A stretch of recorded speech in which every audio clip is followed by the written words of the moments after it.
네, 주식, 채권, 부동산 등의 전통적인 자산의 영역을 벗어나서 가상자산이라는 새로운 패러다임을 맞은 가상시장. 가상자산을 둘러싼 산업의 발전 속도는 눈부시게 관련 제도나 투자자 보호 방안은 여전히 미숙한 것이 현실인데요. 네, 그래서 오늘 주식경제에서는 국회에서 가상자산 통이라고 불리는 전문가시죠. 국민의힘 디지털자산특별위원회 위원장인 윤창현 의원을 모시고 가상자산의 진흥과 올바른 규제 그리고 투자자 보호 방법들까지 다양한 내용을 함께 나눠보도록 하겠습니다. 안녕하십니까? 예, 안녕하십니까. 반갑습니다. 네, 이번에 국민의힘에서 예. 디지털자산특별위원회가 출범하고요. 예. 위원님께서 위원장을 맡으셨는데요. 예. 먼저 축하드립니다. 아유, 감사합니다. 일단 위원회 발족의 배경과 의미부터 한번 짚어주시죠. 예, 그 아까 지적을 해주셨지만 이제 가상자산 하면은 이제 영어로 virtual asset, VA고 또 크립토 에셋이라는 단어도 있어요. 암호화폐, 암호자산. 그래서 이제 VA, CA 하다가 이제 DA로 갔습니다. 디지털 에셋. 네. 예, 그래서 이제 이런 그 디지털이라고 하는 분야로 모든 집중적인 그런 그 육성과 발전의 대상이 되고 있어서 우리 윤석열 정부의 그 국정과제도 보면은 디지털 플랫폼 정부 구축, 그다음에 또 디지털 패권 국가로의 도약, 그다음에 디지털 금융 및 자산의 발전 이런 그 한 3가지 정도 디지털이 들어가 있는 과제가 있는데 꽤 많은 편입니다. 그래서 제가 그걸 트리플 디지털이라고 부르는데 네. 바로 이 트리플 디지털 중에 하나가 바로 디지털 자산이거든요. 그래서 이제 이번에 가상자산 특별위원회를 이름을 디지털 자산 특별위원회로 바꾸면서 예. 확대 개편해서 새로 출범을 하면서 여러 가지 과제를 좀 우리가 추구를 하고 열심히 노력을 하려고 준비를 하고 있습니다. 가상자산 특위가 이제는 디지털 자산 특위로 격상이 됐다는 점 예. 말씀을 해주셨습니다. 예. 사실 의원님께서는 그동안 계속해서 가상자산에 굉장히 큰 관심을 가져오신 걸로 예. 알고 있거든요. 일전에는 뭐 한국경제TV와 토론회도 여신 적이 있었는데 예. 다른 많은 것들 중에서 특히나 이 가상자산에 대한 관심과 목소리를 높이시는 특별한 이유가 있습니까? 그 첫 번째는 제가 이제 금융을 전공한 학자로서 금융과 상당히 밀접한 그런 금융자산, 실물자산, 디지털 자산 이런 자산의 영역이 이제 금융과 상당히 밀접한 부분이 있다는 게 첫 번째고, 두 번째는 이제 이 시장에서 가장 흥미로운 것은 비트코인이라고 하는 것이 이제 나타난 게 한 10년 좀 넘었는데 네. 처음에 이 비트코인을 만든 전문가 그룹들은 화폐를 원했었어요. 돈으로. 그러니까 어떤 특정한 정부가 또는 중앙은행이 발행하는 돈을 쓰지 말고 네티즌들이 온라인상에서 직접 화폐를 발행해서 쓰면서 그 거래 기록을 전부 공유를 하는 분산원장 기술을 가지고서 일종의 화폐 무정부주의라고나 할까? 정부가 없는 화폐? 온라인상에서 네티즌들의 어떤 의해서 관리되는. 근데 그게 지금 시간이 지나니까 자산이 돼 버렸어요. 비트코인이. 돈이 아니라 머니가 아니라 에셋이 돼 버린 거죠. 그러면 사실 처음에 설계도는 화폐로 설계를 했는데 나중에 시간이 지나 보니까 자산이 돼 버렸다. 그러면 사실은 처음 설계도가 실패한 거잖아요. 그러면 이제 다 손 털고 집에 갈 줄 알았는데 그렇게 안 하고 자산은 자산대로 계속 코인들이 나오고 새로운 영역이 발전이 되고, 그다음에 화폐 영역이 비어 있는데 그 화폐 영역에 스테이블 코인이라고 부르는 또 새로운 것들이 개발이 돼서 그 화폐 영역을 대처하기 위해서 또 등장을 하고 또 일부 실패도 하기도 하면서 그러나 진행이 되고, 그래서 제가 이걸 보면서 이게 최초 설계도가 틀렸으면 끝나버려야 되는데 그것이 새로운 계기가 돼서 또 다른 시도와 또 다른 실험을 통해서 시장에서 계속해서 혁신이 일어나고 발전이 되는 걸 보면서 이런 에너지가 동력이 되면은 새로운 산업, 새로운 투자, 새로운 일자리가 엄청 생길 수 있겠구나. 이런 부분에 대해서 관심을 가지게 돼서 이 부분은 좀 우리가 처음에 설계된 대로 안 됐다고 그래가지고서 그냥 넘어갈 게 아니라 이것이 새로운 동력이 돼서 새로운 자생적 질서들이 나타나는 것을 인정을 하고 그 에너지를 갖다가 동력으로 해서 새로운 분야를 개척해 갈 수 있도록 지원하고 좀 도와줘야 되는 것 같다라는 생각을 좀 많이 하게 돼가지고 이런 부분에 대해 관심을 좀 가지고 보고 있습니다. 네, 저는 오늘 위원님을 처음 뵀는데 말씀 주신 것 쭉 보니까 처음에 분산원장 화폐로 시작했다가 자산으로 변이와 변증이 아니고 혁신이라고 말씀을 주시는 그렇죠. 부분을 보니까 전환이 된 거죠. 그렇죠. 네, 상당히 좀 긍정적으로 보고 계신다라는 생각이 좀 드는데요. 수치를 좀 볼까요? 세계 시장에서의 자산 시장 규모와 또 예. 국내에서의 규모가 좀 다를 것 같은데 예, 지난해 말 기준으로 한국의 GDP가 한 2천조 원 정도 되거든요. 그렇죠. 가상 예. 자산은 어느 정도 되나요? 가상자산은 지금 뭐 시가총액으로 보느냐 거래량으로 보느냐에 따라서 조금씩 다른데 안타깝게도 비트코인이라고 하는 이 대상은 우리나라에서 만들어진 게 아니거든요. 그러니까 이제 시가총액을 따질 때 이제 우리나라에서 시가총액으로 더하기를 하기가 어려운. 예, 그래서 비트코인의 거래량을 가지고 보면은 미국이 85% 정도, 일본이 한 7%, 우리가 한 4%. 그래서 3등입니다. 3등 정도는 되는데 조금 미국에 비해서는 아주 조금 차이가 많지만 그래도 미국, 일본, 한국 이런 정도의 그 어떤 위상을 가지고서 우리나라의 또 새로운 그런 많은 시도들을 또 인정을 받고 있어서 우리나라의 비중은 이 숫자가 보여주는 것보다는 훨씬 더 비중이 크고 많은 인정을 받고 있다. 새로운 노력들에 대해서 그렇게 볼 수 있겠습니다. 세계 가상시장 전체 규모 중에서 한국이 차지하는 위상도 꽤 큰 것으로 예. 알고 있다라고 말씀해 주셨고요. 사실 의원님께서는 이제 혁신이라고 앞서서 예. 언급을 해주셨지만 규제보다는 가상자산을 진흥하는 쪽에 좀 더 초점을 맞추신 걸로 알고 있습니다. 관련 법안도 제출하셨었고요. 근데 최근에 좀 부정적인 일련의 사건들이 있었잖아요. 루나테라 사건도 그렇죠. 있었고 예. 투자자 보호를 강조하면서 이제는 규제 쪽으로 입장을 선회하신 건 아닌가라는 생각도 드는데요. 여기에 대해서는 어떤 해석들이 나옵니까? 글쎄요. 우선 뭐 과거 정부에서 뭐 그 정부 비판하러 나온 건 아니니까요. 그냥 있는 대로만 말씀드리면은 예. 가상자산은 화폐도 아니고 자산도 아니다. 끝. 제도권으로 밖에서 확 밀어버린 그 법무장관의 발언이 아주 충격적이었죠. 그래서 이쪽에서 종사하시는 전문가들께서는 이거를 박상기의 난이다라고까지 그 약간 과장된 표현이긴 하지만 그래서 전 정부에서 이 부분을 잘 케어를 하고 잘 뒷받침해 주는 게 아니라 제도권 밖으로 밀어버렸어요. 돈도 아니고 자산도 아닌데 뭐 더 이상 건드릴 필요도 없는 거잖아요. 근데 그렇게 밀어버린 바깥에서 그냥 막 이 시장이 커버린 겁니다. 그래 지금에 와서 이제 규율을 좀 잡고 그 다음에 또 제도권 안으로 좀 다시 이끌어 드리고 하려고 보니까 너무 커가지고 이게 어디서 또 손을 대야 하는지 어느 부분은 자르고 어느 부분은 두어야 되는지 이런 부분이 쉽지 않은 과제가 되는 거죠. 그래서 저는 우선 규율과 지능이라고 하는 것에 균형이 필요합니다. 예, 한쪽으로 치우치면 안 됩니다.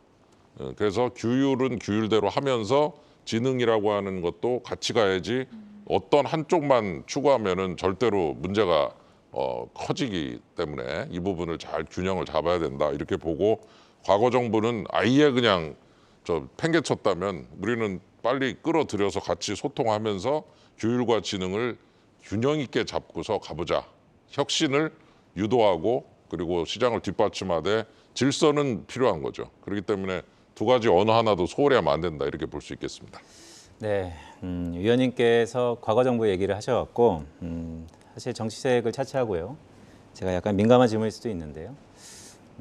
시장의 목소리는 최근에 규제에 관해서 이거 네거티브 규제를 해야 되는 거 아닌가.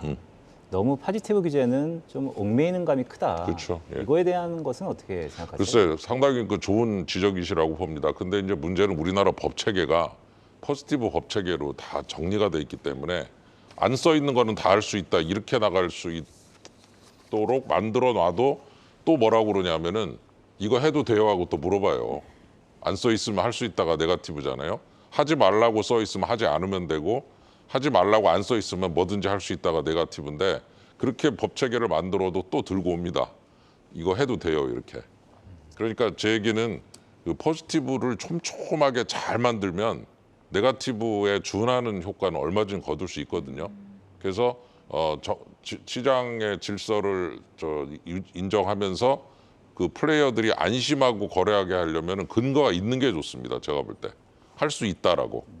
그런 것들을 다양하게 잘 만들어 놓으면 이거 할 수 있네라고 자신이 하고 싶은 것을 발견을 하면 그쪽으로 가서 열심히 하면 되거든요. 네. 예, 그래서 아까 말씀하신 네거티브를 포지티브하고 잘 결합을 하면 포지티브를 촘촘하게 잘 만들면 네거티브에 못지않은 그런 효과도 거두고 참여자들이 안심을 하죠. 이거 할 수 있다고 써 있으니까.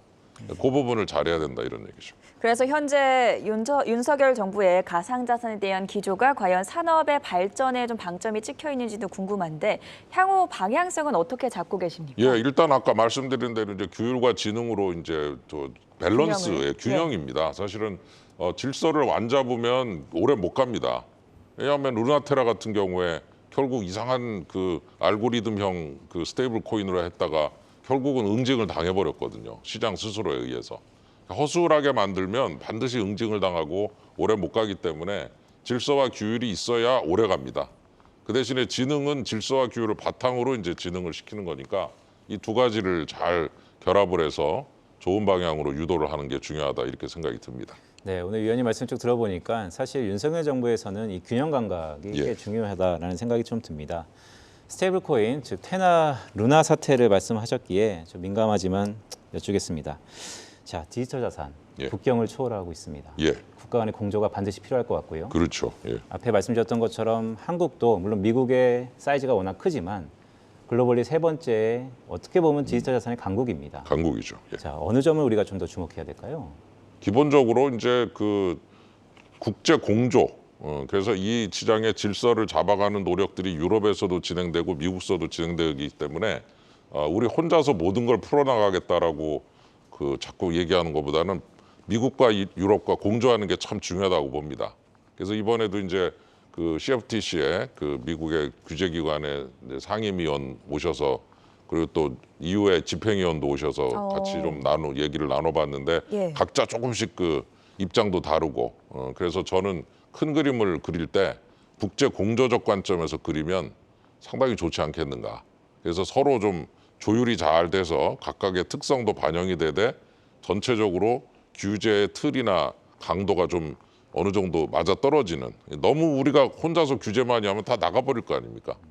그런 부분도 감안해서 국제공조체제 구축 이게 굉장히 중요하다고 봅니다. 그럼 실제로 미국의 상품선물거래위원회나 유럽연합 집행위원회 만나셨다고 들었는데 해외 선진국들은 가상자산 규제와 관련해서 어떤 법 체계를 마련하고 있고 실제로 행하고 있는지 소개를 해주실 수 있을까요? 예, 지금 미국에서는 법안이 한 3개 정도 나와 있고요. 그리고 유럽은 이제 MICA라고 그 마켓 인 크립토 에셋 미카라고 부르는데 미카라는 법을 사실상 이제 제정을 해서 통과를 시켰기 때문에 앞으로 이제 유럽이 먼저 앞서 나가고 미국이 뒤쫓아가고 우리는 또 거기에 맞게 공조 체제를 구축해서 가고 이렇게 해서 세 나라가 유럽을 나라라고 부르기가 좀 미안하지만 그냥 나라라고 표현하겠습니다. EU에서 하는 그 흐름을 우리가 좀 잘 보면서 공조 체제를 구축하는 게 좋을 것 같고요.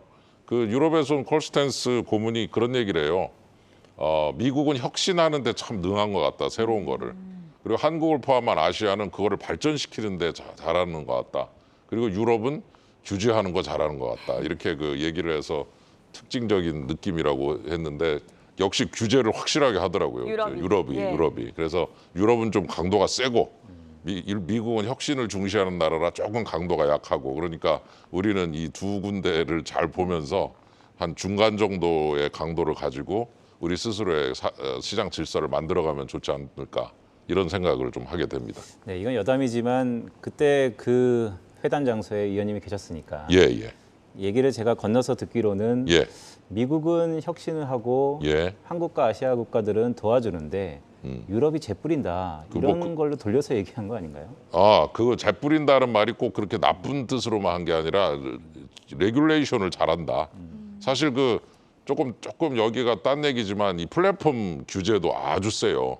유럽 쪽이요. 그다음에 개인정보보호 엄청 셉니다. 그렇죠. 그래서 아마 다른 분야도 다 들으셨겠지만 묘하게 유럽 전체적으로 분위기가 조금 이렇게 새로운 분야에 대해서 약간 규제가 강도가 센 나라로 요새 유명하거든요. 플랫폼하고 개인정보보호. 그래서 아마 이 코인도 그런 흐름을 쫓아서 조금 세게 규제를 하는 거 아니냐 이런 거를 이제 아마 이렇게 비유적으로 표현을 하신 것 같은데 어쨌건 우리다가 이렇게 미국, 유럽 그리고 한국 뭐 이런 식으로 이제 좀 우리가 디지털에 있어서는 3등 정도로 이렇게 딱 나와서 한번 좀 흐름을 주도할 수 있다는 거 이런 것도 좋은 흐름이 아닌가 생각이 듭니다. 각 나라별로 가상자산과 관련해서 어떤 특색이 있는지 알아보니까 상당히 흥미로웠는데요. 그중에서 유럽의 경우에는 유럽연합의회가 이제 미카를 6월 30일 날 도입을 했다, 합의를 했다라고 말씀을 주셨습니다. 규제안과 관련해서 구체적으로 또 어떤 내용이 있는지도 궁금한데 이런 해외 선진국들의 사례를 우리나라가 또 받아들일 필요도 있잖아요. 그렇죠. 예. 규제안에 대해서도 설명을 좀 더 자세하게 해주실 수 예, 있을까요? 뭐 이렇게 길게 설명드리긴 시간 관계상 그렇긴 하지만 기본적으로 이제 유럽이 주목하고 있는 건 스테이블 코인, 화폐로 쓰이는 스테이블 코인에 대해서 굉장히 좀 규제를 강하게 하는 것 같아요. 이게 화폐로 쓰이는 그 스테이블 코인이 너무 커지면은 일반 화폐를 다 대체해 버리면 이제 화폐 시장에 혼란이 올 수 있다는 이제 이런 아마 생각을 가졌는지 스테이블 코인 발행사가 여러 가지 감독에 준수를 해야 되고 일일 거래액을 2억 유로로 제한한다든가 하는 식으로 해서 스테이블 코인 시장을 확 눌러놨습니다. 이 법에서. 그리고 이 법이 이제 그 영어로 지금 이제 그 발표가 됐는데 이게 연말까지 이제 22개 나라 언어로 번역이 되거든요. 번역되면 이제 번역되는 즉시 이게 이제 실효 효능을 발휘하는데 그때 처음에 규제 대상이 되는 게 스테이블 코인입니다. 그리고 나서 1년쯤 지나서 1년 반 지나서 일반 코인에까지 적용이 되기 때문에 이 유럽의 미카는 역시 화폐로 쓰이는 목적으로 나오는 이 스테이블 코인, 루나나 테라 같은 식의 이런 쪽에 대한 규제, 아주 강도 높게 규제를 시작하고 있다 이렇게 볼 수 있겠습니다. 네, 유로존이 여러 개의 이질적인 국가들의 합의체고 또 유로화가 여전히 뭐 그것 때문에 브렉시트나 뭐 여러 가지 그렇죠. 예. 말썽이 있으니까요. 역시 맞습니다. 유럽답군요. 자, 평소 의원님께서 말씀하셨던 가상자산을 금융 영역에서 조금 떨어진 제3지대의 관리 기관을 둘 필요가 있다. 예. 자, 저는 이거를 딱 봤을 때 그래서 정부 관료가 제3지대를 둘 필요가 있다. 이거 어떻게 좀 받아들여야 될까요? 예, 이런 의미입니다. 그 금융 자산이 있죠. 예를 들어 주식, 채권 뭐 여기서 아주 잘 다루고 있는 방송에서 그다음에 실물 자산이 있어요. 상품이라든가 금이라든가 부동산. 근데 디지털 자산이라고 하는 거를 그럼 어떻게 볼 거냐? 제3의 자산으로 한번 봐주면 어떤가 이런 생각을 좀 하게 됩니다. 그래서 이걸 실물로 보느냐 금융으로 보느냐 애매해요 사실은. 미국의 커머디티, 미국은 상품으로 봐요 비트코인을 지금 그런 쪽으로 가고 있는데 네. 그거 가지고 될까 이런 생각이 들어서 차라리 디지털 자산을 제3의 영역에다 두고 관리 감독할 수 있는 전담 기구를 새로이 설치를 하면 디지털 자산의 특성에 맞는 지능과 규율을 같이 갈 수 있지 않을까. 그래서 금융의 영역으로 봐서 금융감독원한테 맡기면 상당히 아주 강한 규제를 할 것 같아서 조금 그렇고 실물 자산으로 뭐 부동산으로 보기도 좀 어려울 것 같고 그래서 제3의 자산으로 정의를 하고 전담 기구를 설치하면은 그 전담 기구가 적당한 수준의 규율과 지능을 도모할 수 있지 않는가. 그리고 코인 쪽이나 이쪽에서 종사하시는 많은 전문가들도 당장 금융의 영역으로 포함되는 게 좀 부담스럽다고 많이 얘기하세요. 금융감독원의 그 감독 체계가 아주 강하고 굉장히 촘촘하기 때문에 그 감독 체계를 견뎌낼 수 있겠는가. 그러면은 이제 제3의 자산으로 보고 그거를 전담 기구를 설치하는 게 좋지 않겠는가. 지금 아이디어 단계인데 한번 생각해 볼 가치가 있는 좋은 아젠다 같습니다. 가상자산과 관련해서도 여러 가지 이해관계가 많이 얽혀있기 때문에 좀 포용하는 정책 자체를 펼치는 게 상당히 어렵다라는 생각이 드는데요. 미국과 EU 쪽을 만나고 나서 블록체인 업계 쪽에 뭐 민간 기업이라든지 관련자들을 많이 또 만나신 걸로 알고 있는데 기업들은 어떤 애로사항이 있었을까요? 예, 기업들 중에 이제 그 거래소 5개 같은 경우 원화 거래소라고 그래서 코인을 원화로 바꿀 수가 있는데 실명 계좌를 통해서 네.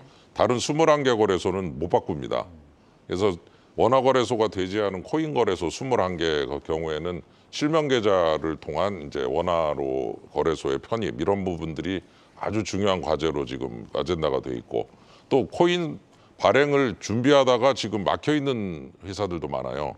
여러 프로젝트를 코인 ICO라고 그러죠. 코인을 발행해서 자금을 끌어들이고 그 자금으로 여러 가지 그 화이트 페이퍼라고 부르죠. 백서에 있는 수많은 프로젝트를 수행하는 이런 형태의 그 사업 흐름을 만들었다가 그게 완전히 스톱돼 있는 회사들도 많은데 그런 회사들도 이제 어려움을 좀 호소하고 있고 그래서 이제 지금 이런 민간의 어려움들을 우리가 잘 좀 이해하고 그거를 극복할 수 있는 방안들을 이제 추가적으로 계속 좀 마련하고 소통을 하고 그럴 필요가 있다. 당장 모든 걸 다 해결할 수는 없지만 이런 어려움들을 인정을 하고 소통을 하면서 해법을 모색하는 이런 작업을 이제 민당정 같이 소통을 통해서 해야 된다 이런 얘기죠.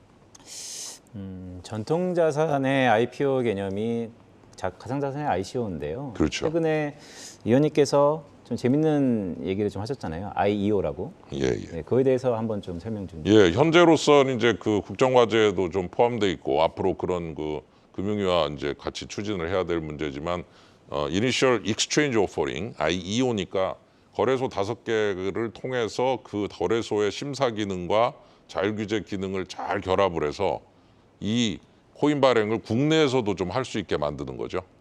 사실 그동안은 다 해외에서 발행해 갖고 한국으로 가지고 들어왔거든요. 약간 법이 좀 미비돼 있다 보니까 이제는 국내에서도 하자 그러면 대신에 아무나 할 수 있게 하면 문제가 있으니 그 자율규제 기능, 상장 심사 기능, 그다음에 코인 평가 기능 이런 것들을 잘 종합을 해가지고 국내에서도 이제 발행과 상장이 이루어질 수 있도록 하는 어떤 그 체계 이게 이제 아주 중요한 과제 중에 하나입니다. 그래서 그 첫 번째 단계가 익스체인지를 통한 거래소를 통한 상장 IEO부터 시작을 하되 그거를 하려면 이제 법적인 여러 가지 규정들이나 이런 게 잘 정비가 돼야 되니까 그런 부분을 지금 이제 열심히 들여다보고 있습니다. 오늘 말씀을 쭉 들어보니까 사실 IEO로 약간 귀결점이 있군요. 국가 간의 공조도 하고 그렇죠. 서로 간의 규제도 어느 정도 밸런스를 맞추는 것들이 다 이 IEO를 일차해보겠다라는 거죠. IEO도 이제 그 중에 하나죠. 그렇죠. 예, 이렇게 예. 들리는 것 같습니다. 자, 결국 가상자산 투자자 보호책, 또 반대급부로는 거래소 자율규제 추진, 그러니까 공급자와 수요자 측면에서의 큰 아젠다 같은데요. 예, 예.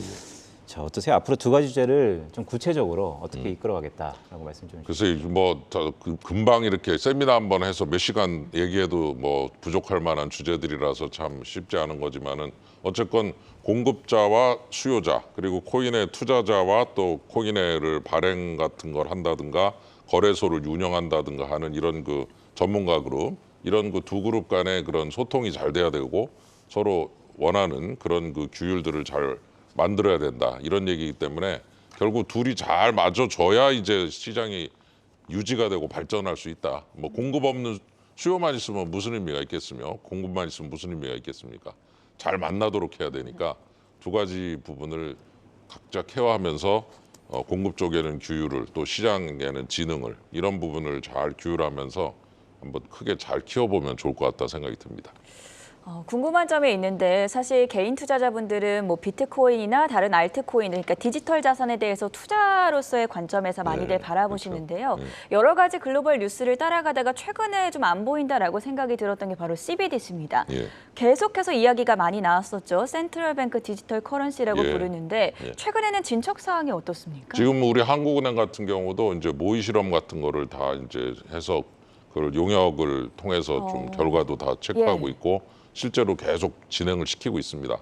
그래서 전자지갑 안에 디지털 그 코인이 들어오고 쉽게 말해서 원화가 디지털 원화가 제 전자지갑으로 들어오고 전자지갑에서 지갑으로 움직이니까 그것을 조금 확대해 보면은 우리나라하고 태국하고 협정을 맺으면 이제 바트화하고 원화하고 원화. 그냥 쉽게 왔다 갔다 할 수도 있고 뭐 링기트도 하고 뭐 인도네시아의 루피아도 할 수 있는 거죠. 그래 이제 국제거래까지 소폭으로 요게 살짝 확장이 되면 일종의 우리 원화가 준 기축통화가 될 수도 있는 거거든요.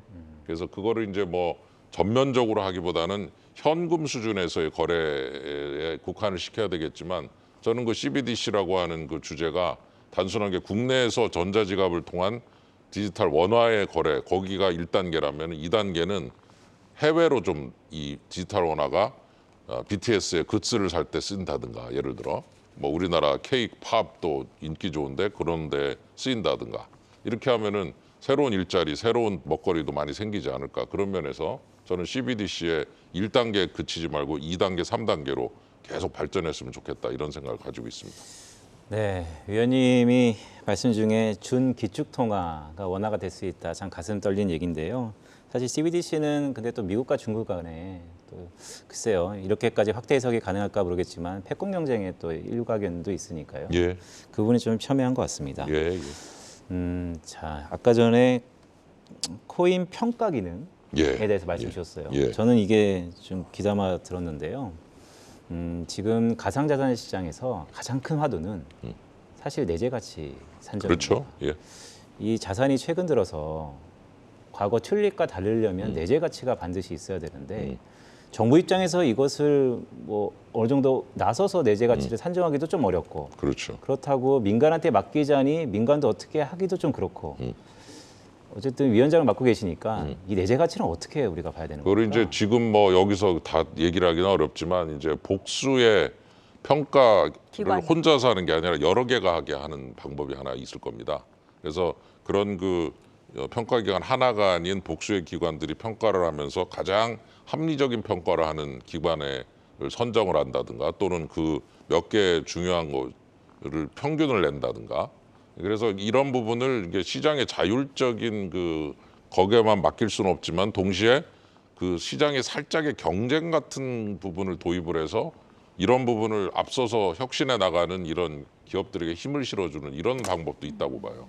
그래서 저는 이런 그 내재 가치를 논함에 있어서 다양한 모델과 다양한 그 기능들이 많이 그 제시가 되는데 그 중에서 우리나라에 가장 맞고 괜찮은 것들을 주도하는 기관들이 앞서 나가고 그거를 또 같이 가는 또 기관들이 뒤에서 따라가고 하는 식으로의 경쟁과 협력을 좀 통해서 시장 스스로 이 내재 가치와 기능과 평가 모델을 발견해가는 기능. 그래서 가격이 제대로 형성되도록 하는 이거를 좀 많이 좀 밀어주고 지원해야 되지 않는가.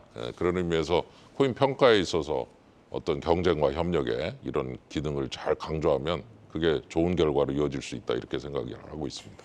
네, 오늘 디지털 자산과 관련해서 정말 여러 가지 귀한 이야기들을 많이 들려주고 계신데요. 마지막으로 의원님을 이 자리에 어렵게 모신 만큼 질문 한 가지 더 드리도록 하겠습니다. 최근 윤창현 의원님께서는 다중채무 위험에 빠진 청년들에게 여러 가지 우려와 또 대책이 필요하다라고 강조를 해주셨었는데요. 다중채무에 빠진 젊은 층들이 실제로 얼마나 되고 이들을 위해서 정부의 정책 초점은 어디에 맞추면 좋을지 여기까지 들어보도록 할게요. 예, 30대 이하 27% 정도니까 거의 뭐 반 4분의 1 정도가 예. 30대 이하예요. 그래서 가슴 아픕니다. 그래서 이거는 좀 모랄 해저드 문제들 제시하는 분도 있지만 복지와 금융의 조화가 필요하다고 봅니다. 복지는 주고 끝나는 거죠, 그죠? 금융은 원금을 주고 회수하는 게 금융입니다. 그렇기 때문에 금융과 복지를 잘 그 결합을 하면 어떤 프로그램은 지원을 목적으로 가고 어떤 프로그램은 원금을 지원하고 다시 회수하는 거를 형태로 또 가고 뭐 금리를 깎아주는가 이런 채무 구조조 정도 있을 것 같고 그래서 그런 몇 가지 기능을 포트폴리오로 짜야 될 것 같아요. 우리 젊은 세대에게 처음부터 빚 어떻게 하다 많아졌는데 그거 그냥 내버려두고 알아서 하시오 그러면 평생을 그냥 그 빚에 허덕거리다가 새로운 것들을 해보지 못한 채 또 문제가 생길 수도 있기 그렇죠. 때문에 복지적 관점과 금융적 관점을 포트폴리오로 잘 짜자. 그래서 일부는 복지, 지원, 일부는 금융, 자금 주고 회수. 그거를 막 그 비판만 하면 안 된다고 봅니다. 오히려 더 큰 위험을 막기 위한 선제적 조치로서의 복지와 금융의 조화. 이게 청년 세대에게 특히 빚이 많은 세대가 이게 국가가 해줄 수 있는 중요한 정책적 포트폴리오가 아닌가 그런 생각이 듭니다. 네, 오늘 전통 자산에서 가상 자산까지 전반적으로 윤창현 위원님 모시고 다양한 얘기를 들어봤는데요. 글쎄요, 시작이 반입니다. 하지만 끝도 반이라는 얘기가 있습니다. 이 디지털 자산 특별위원장으로서 윤석열 정부가 취임이 한 100일이 됐는데요. 이 가상 자산 시장에서의 글로벌 경쟁력을 우뚝 섰기를 저희도 기원하겠습니다. 오늘 고맙습니다. 대단히 고맙습니다. 고맙습니다. 감사합니다.